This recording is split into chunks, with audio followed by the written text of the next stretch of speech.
Happy Tuesday, folks, and the Brad here from Squeaky Clean Comics, and we've got a CGC submission I am preparing to send out today or tomorrow, probably today, a little later on. Amanda's out getting a box for it, and we had won some auctions with one of the local auction houses, Bitters Emporium, so she's out picking that up too, just like 10 comics, but they were kind of cool.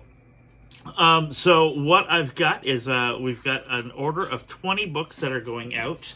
They are mine, Keith's, and some from the Comic Hunter. So Keith has 8, I have 7, and then the Comic Hunter has 5. So we have 20 books going out. And then I'm going to show you, I just got back from Halifax. We went to the back issue Comic Con, which is really cool. It's the first time that they had it. And I went kind of on behalf of the East Coast Comic Expo and Squeaky Clean Comics. We kind of shared a table, but then it worked out that the guy that was next to us didn't show up, so we got to expand a little bit. So I sold, I didn't sell a lot of comics, but I sold big ticket items, and I find people come to my table and they just kind of flick through, and there's a lot of wow, but I'm not selling a whole lot. It's just kind of like, wow. But anyways, I guess that's kind of the books that I'm bringing are probably a little silly as far as trying to unload them at a comic show. But that being said, I don't even know if, like, you know, my X-Men 94 5.0, like, I'm not really looking to move it. But it's cool to get people over and looking at the books. And then they'll go over at the bins and buy some of the cheap stuff, hopefully. Which does happen from time to time. So anyways, I digress. We shall move on.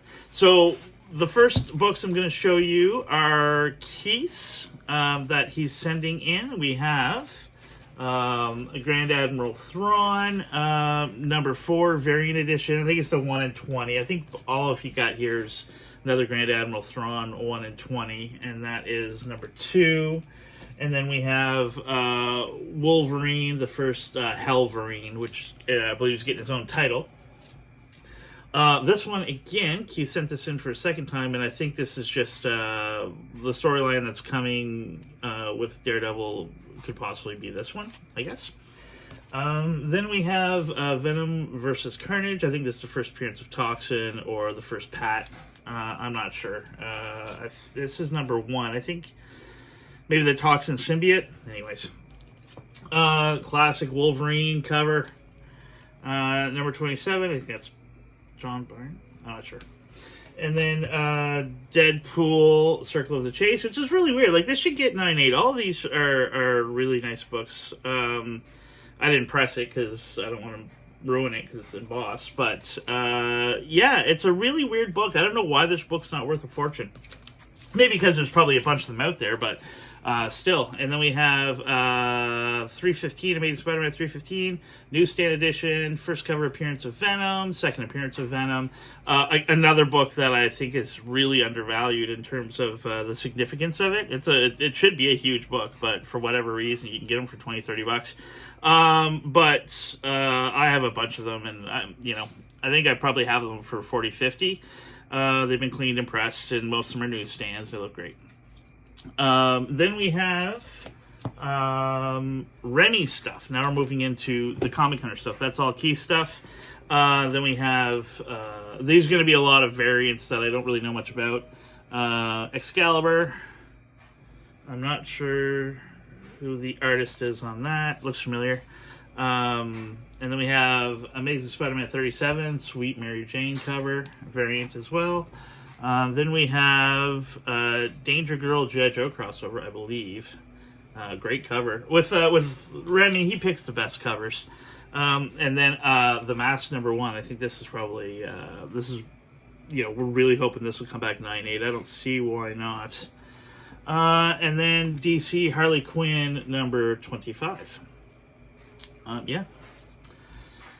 Now, what I'm sending in, I've got Wolverine number 8, another Wolverine number 8, Sentry number 1, a She-Hulk number 1. And I'm hoping for a good high 9s in this. It's a really nice book. Any book that I selected, I'm hoping to get in the 9s at least.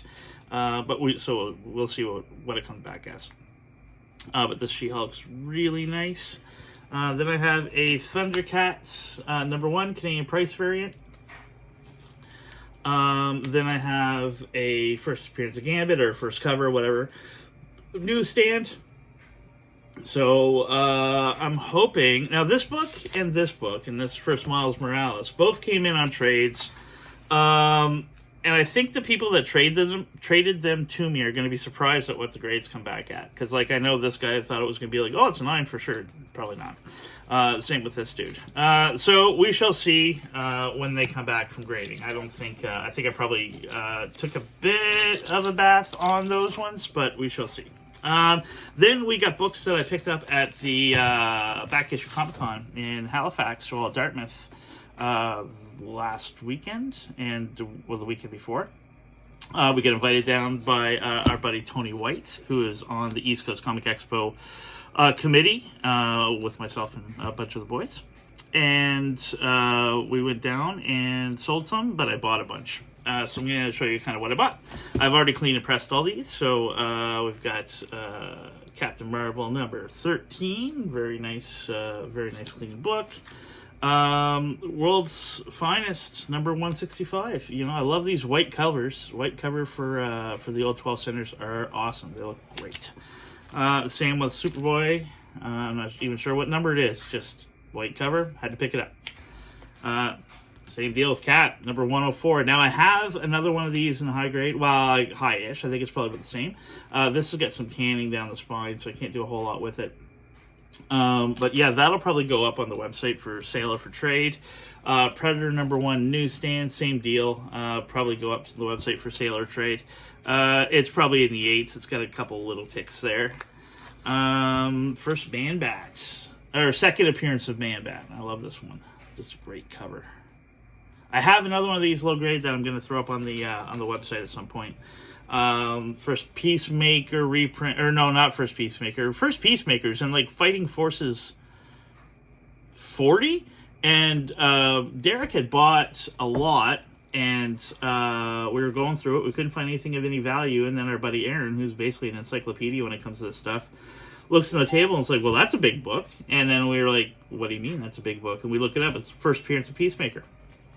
Who knew? Fighting Forces 40. Or Fighting 5 40. Or Fighting Forces 5? I have to look it up. But yeah. And then this is the modern comics reprint. And that's not of the Fighting Forces, but they did a first ongoing Peacemaker series, and then this is the reprint of that number 1. I think I got it for $20. Cleaned it and pressed it. Looks really good. I've had it before, and I've moved it for 40 or 50, so that was kind of cool. This one, $2.99 or $2.98, $2.99 newsstand, but horribly cut. Like, it's just really bad wrap. I don't know what that's going to do to the value. If it was wrapped properly, it'd be in the 9s. It's a really nice book, but I don't know. I don't know what that wrap's going to do to it. Then an Amazing Spider-Man 178. Cleaned it, pressed it. Came out real nice. It was kind of dirty, so yeah, definitely increased the value of that with a cleaning and a pressing. Then I got some caps that actually I need for my collection. 138 and 136. I have a pretty big run of cap now, of 12, 15 cent ones. I love them. I love them. Now, they both have SW written on them on the cover. So, like, I messaged Scott Wallace and gave him crap for writing his initials on these books. But they probably weren't his. So then we got G.I. Joe 25th anniversary cover. I love these homage covers. Another, our friend Tony White, who invited us down to this thing, he collects these. And he's only missing a few. I think the weird ones, so like Heathcliff or something hard to get. Amazing Spider-Man 611, Deadpool Spider-Man cover, love that one.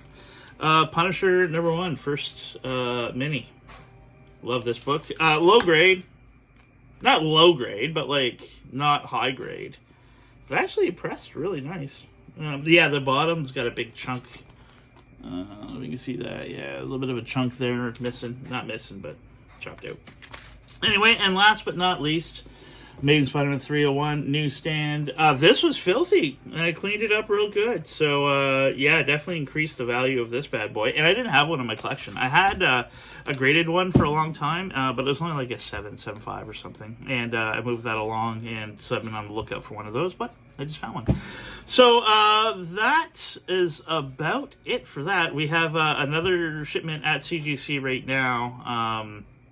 Two of them. There's a modern and there's the 25 silver, and those should be getting graded soon. They're in there scheduled for grading right now. And then we'll do an unboxing when those get back. And other than that, we're just getting ready for East Coast Comic Expo. Amanda's doing some auctions and claim sales. She's doing an auction every beginning of the week, like Monday or Tuesday. I think she's got one she's gearing up for now that's going to go live there today. And then a claim sale at the end of the week. And then this East Coast Comic Expo is like a month and a bit away, and we get double booth this time, so we'll be able to bring all of our bins and then a ton of our squeaky clean comic stuff. And the spinner rack and our new banner that we got from Derek, and just whatever we can find. Tons of new toys we got.